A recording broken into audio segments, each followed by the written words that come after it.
I'm not the kind of person who lines up at the Apple store every time there's a new iPhone release, but I still buy electronics pretty often because they just don't last that long. The problem is, anytime we buy anything, it creates a carbon footprint. So if I want to cut my emissions, I need to buy stuff that lasts.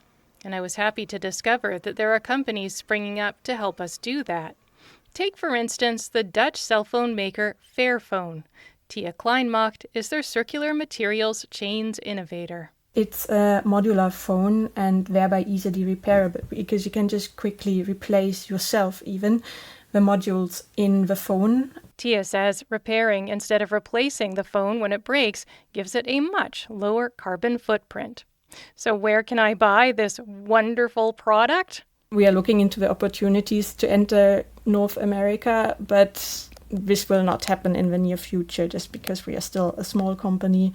But it turns out some determined Redditors have imported the phones. This is Graham Littlewood. It's been all right, but I've noticed along the highway the data connection can be a bit spotty.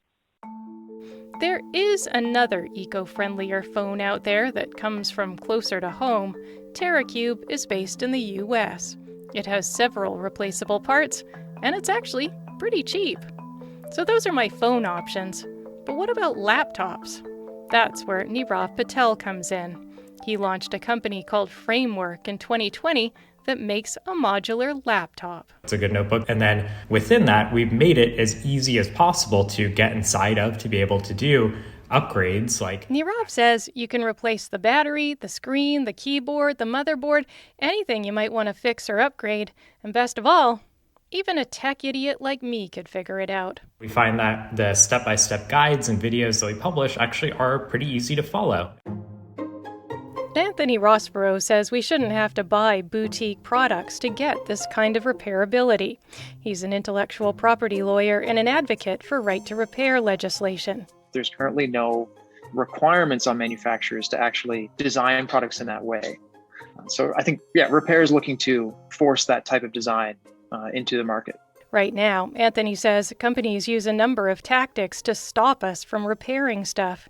They control access to replacement parts, specialized tools, and information on how to do the repairs. They also place digital locks on the software that runs the products, something called technological protection measures, or TPMs. And breaking those TPMs to fix a device violates the copyright on the software. Cambridge Member of Parliament Brian May says a member of his staff encountered this very challenge. He had a simple repair that he needed to do on a seal for his dryer. He could get the part, could get it shipped. Dryer wouldn't work. He had to actually have a TPM key or code. And to be able to do that, you got to bring in a specific technician with that equipment and know-how.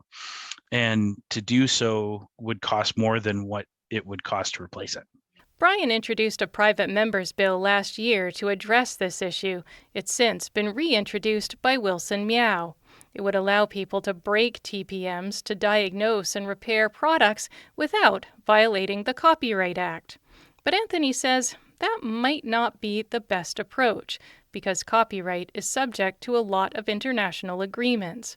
He says we should really get at this through competition legislation. We should say, if you're using intellectual property rights, not for the purposes of protecting patent, copyright, trademark, but instead you're just using it to prevent competition in a secondary market of repairers, then that's an abuse of a dominant position in the marketplace.